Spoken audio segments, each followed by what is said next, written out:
You're listening to the KATcast, a weekly podcast from the staff you love to listen to each weekday on 94.3 Cat Country.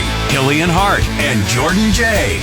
Now, here they are, talking about life, love, and everything mid-Missouri. And we're back with another podcast, and let me tell you, I came up with a good idea. I think you're going to like this a lot, and this is going to be good. So, embarrassing stories. We've all had something unfortunate that has happened to us, and I feel like this is going to make for a good topic. So, It shows we're human. It highlights our humanity. It all does. right? And now We've all screwed up. We have all screwed up at some point in our lives, right? So I will start this off with something that I have a lot of stories, but this just happened this weekend. That's what I was thinking about. This just happened this weekend. My wife's gonna hate that I'm telling this story, but I'm gonna tell it anyway. So just so you know, we did not force him to, okay? In case she's watching. It was not our idea. No, so it's funny. We were having a good day. It was, we're going to the store. We're about to head to get some stuff. We needed a couple groceries or whatnot, And we get in the car. My wife's waiting for me for a minute. She backs the car out. I come in there. Out of nowhere, and I mean out of nowhere, she starts freaking out. And all I hear are squeaks. I'm hearing these like squeak noises and all this stuff. She is like, throwing her hands everywhere, her hair everywhere. I'm like, oh my God, a squirrel just jumped into the car. We had the windows down. Yes. And so I'm like, and now I'm freaking out, and I'm like, ah! Yeah. So I get out. You don't know if it's rabbit or what. I open up the door, Come to find out, no, it was a cicada that flew in. It was a cicada that had flown in, but it was squealing and squeaking. It sounded like a squirrel. But my wife, man, let me tell you, she was just, she was freaking out. My first question: How do you confuse a cicada with a squirrel? It sounded like a squirrel. I'm telling you, it didn't sound like a cicada. It was making squeaks and squeals, and I've never heard a cicada. But I guess it had flown behind Emily's back, and she went to go lean back and all this stuff, and I was like, oh my goodness sake. Before we go into the meat of this, can I just tell you, because you reminded me of something. A couple of years ago, we had some cicadas going on, okay? It wasn't like the big infestation or brood or whatever, but they were going on. And I was downstairs at home. I didn't know this. My daughter was upstairs with my wife, and all of a sudden, there's this screaming and freaking out going on. There was a cicada in the kitchen. Are you serious? My wife... Immediately, my daughter has this thing about bugs and everything. My wife took a kitchen knife and chopped its head off, and she said the cicada went screamed bloody murder when she killed it. I go, oh my God! Wow, hey, she was taking care of it. You got to do what you got to do. You got to do what you got to do. But I'm telling you, I've never heard a cicada make this noise in my life, but it did. And we laughed about it for about 30 minutes. We were just, because me and my wife, we were always talking about how we have the luck of the Griswolds. And I'm like, this never happens to anyone else. We were laughing about 30 minutes.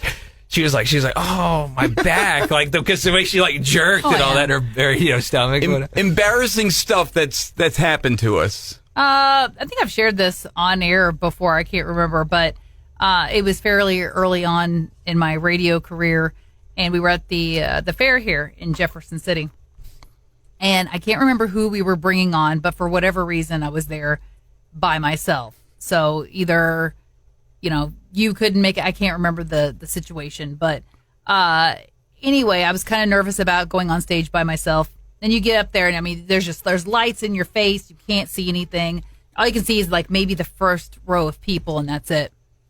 And I can feel my phone vibrating in my pocket. Just over and over and over again.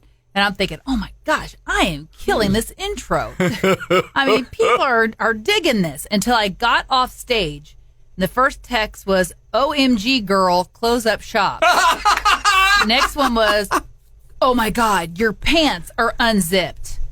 And and just text after text after text after text after They're text. loving me. That's the worst. Some from well-respected community members, I might add. Wow. That's awesome. Barn doors open. It was the most Aaron thing that could have happened. Yeah, well, see, and that's always the worst thing. It's possible, especially when you're up doing some public speaking of some sort. Speaking of public speaking, Aaron and I, years ago, was it Roots Blues and... Was that the one? Barbecue, Okay. Up in Columbia. We were in Columbia bringing on a very well-known name, Gary Clark Jr. He's a well-respected blues and musician, roots performer. And such a nice guy, he is. too. So we're getting up there, okay, and we're going to announce Gary Clark Jr.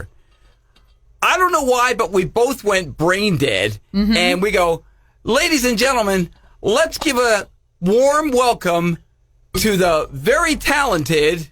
And then Kevin looks at me, and I'm like, the very, very talented, because all I could think of in the moment was Gary Coleman. And I knew that was not Gary Coleman. It's like, don't say Gary Coleman. Don't say Gary Coleman. And finally we came out with Gary Clark Jr. Oh, my God. Yeah. Can you see if we had said Gary Coleman, it'd be like, what you talking about, Willis? So, and it was crazy. And I guess that was like probably one of the first times I'd ever been on a stage. I mean, it was like, here it is. And it just went poof. It just disappeared. I have a history. Anybody from this station or other people for that matter know that I had a history for a long time of not putting gas in my car. I would run ain't no joke. I would run on fumes. I lived dangerously. More than once, I ran out of gas, okay? Had to call a good Samaritan. Can you come pick me up? Can you bring me gas? I used to do that. No more. Huh? Usually me. Yeah. So, one of the worst times that happened, and that was the spark that turned me around in terms of not doing that anymore. Yeah. Making sure I had at least a quarter tank of gas in my car. We got one of the worst snowstorms, whiteout conditions here in Jeff City that year. It was probably 2010, 11? 2010, 2011, somewhere in there. I mean, for days, we were on air going, hey, do not be on the road. Please stay home if you can. Make sure you have blankets in your car. Make sure you've got blankets and, food, water, flashlights, gas. The company was going to put us up at a hotel here in town so that we didn't have to travel from home for these conditions. I go to the hotel. I'm driving to the hotel from the radio station, and guess what happened? I run out of gas. I'm on the side of the road. Our late friend Jay Walker and Aaron. Oh, no, Aaron was on her way in whiteout conditions to her brother's house. Okay, in the opposite direction. That's right. But I got a very angry phone call from one Jay Walker. And he says, Hilly ran out of gas on the side of the road. No, first he says, where are you? I said, at the time, I was like, kind of in front of Barnes & Noble. What's up? Turn around and come get me. I go, what do you mean come get you? You'll see us. Come get me. You'll see us. So I turned around, and yes, not far from the station, I noticed a very familiar little SUV, and I'm like, oh, it's Hilly and Walker. Yeah. I pull up. He huffs out of Hilly's vehicle, gets in the front seat, slams the door. I go, what happened, man? He goes, he ran out of gas again. So I'm working on, I'm saying this, Jay, okay, I need to move the car. And he goes, we're not moving any car. We're going to the hotel right now. I don't care about your car. Meanwhile, here I am going down Missouri Boulevard. You can't see anything. You can't see the road. You can't see the ditches. It was awful whiteout conditions. Anything. And backseat driver over there was trying to tell me how to drive. And I said, no. You lost that right. You right now work on calling that hotel and getting me a room, because I'm not going back across town after this. No way. Although it was fun after we were all back at the hotel to be able to sit. We went to the gas station next door. And we got snacks. But then we could sit in the big window at the hotel and watch people try to negotiate the hills in Jeff City. Yeah, that was fun. We were. But that brought us all back together. We were sitting, and I think it was in my room because I think I was the highest up. And we were sitting there. We have our little chairs facing the window, and we're seeing these poor unfortunate souls trying to make it up Monroe Street. Yeah. And we're like, he's spitting down. Slide things down. But that event was the turning point in my life in terms of making sure I have enough gas in the car. It took that to do that, but it was a good... Prior to that... That was a game changer for me. Prior to that, one year I gave you a gas can with a couple gallons of gas in it for Christmas. Oh, my goodness. I'll tell you, okay, here's another embarrassing story. We're talking embarrassing moments that we've all experienced. Yes, embarrassing moments. So if you're just tuning into the podcast. This happens at college for me. Okay, so my freshman year of college, I used to have this friend of mine. His name was Brandon, and he played pranks on everyone on our dorm room floor. He would tie rope at like in the morning, like to the bottom of your door, so people would like come out, just stumble out, trip on the rope. He'd have the whole door cellophane, so you come walking out, like all sorts of stuff, right? He would do all this kind of stuff. He would like have baby powder in the people come out of the showers, and he'd go poof baby powder all over him. So they have to go and re-shower. This is the kind of dude we're talking about, right? So I just so happened to be in the showers one night, and it also they're having family tours at the time. So they're coming to all these families, new, recruits. And they're showing them the showers? Yeah, they do. They show them the dorms. They show them the dorms. They get to check all this stuff out. Yeah. So I'm in the shower. On your left. Brandon comes in and takes everything from my cubby, my stall that I was at. So he takes my towel. So I got nothing. I have nothing. I finish my shower. I open it up and I notice my caddy's not there anymore. My towel's not there anymore. Dead man. I'm dripping wet, right? So I'm shaking off as much water as I can. So I'm not dripping everywhere, right? And so I'm just not realizing that there's a tour. This family's taking a tour. So I walk out, no clothes, and and here comes this entire 30-plus group of families. Oh, my God. Daughters, husbands with their wives, their brothers and sisters. And I'm sitting there covering myself welcome to CMU.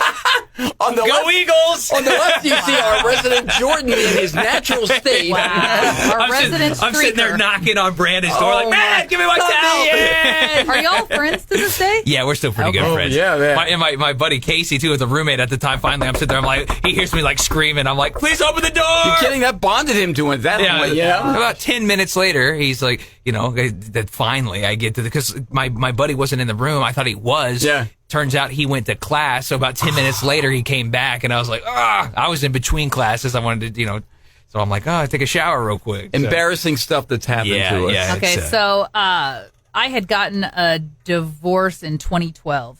And so, and it's kind of weird because, having not been in the dating pool for, 13 years at that point, it was bizarre. I didn't know that, people would just DM you and, hey, can we go out? You're available. People are creepy. Yeah. Wow. Couldn't help but notice your last name changed on Facebook. Couldn't help but notice. Yeah. So anyway, so these guys, super nice. Others, not so much because, they would want, concert tickets or Cardinals tickets and it's joke's on you. I'm not in charge of any of that. So, but I finally met the husband. I had a pulmonary embolism, long story longer. And that's how I met him. He was one of the nurses that took care of me. Right. So anyway, we'd been dating for a couple of months and we'd gone to St. Louis for the weekend. And he had remembered we'd watched this episode of Diners, Drive-Ins, and Dives. Oh, it was a great show. And that I wanted to go to this Irish pub in St. Louis. So, he remembered the name of it, took the time to find it and all this stuff. So we're walking in, me and my new cool boyfriend, and all of a sudden he's like, oh, hey, watch your step right there. I'm like, okay. And what do? Miss the step and fall into the pub.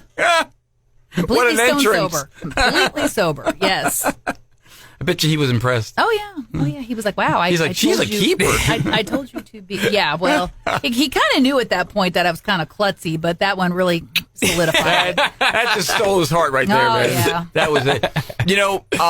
My uncle was a funeral director, and he had for a really successful funeral business in my hometown in New Jersey. And they lived in the same house as the funeral home. And the funeral home part of it was in the basement. Upstairs was the living quarters. Mm-hmm. So we were at the viewing for my grandfather on my dad's side. This was 1970. And I start wandering in the basement. Oh.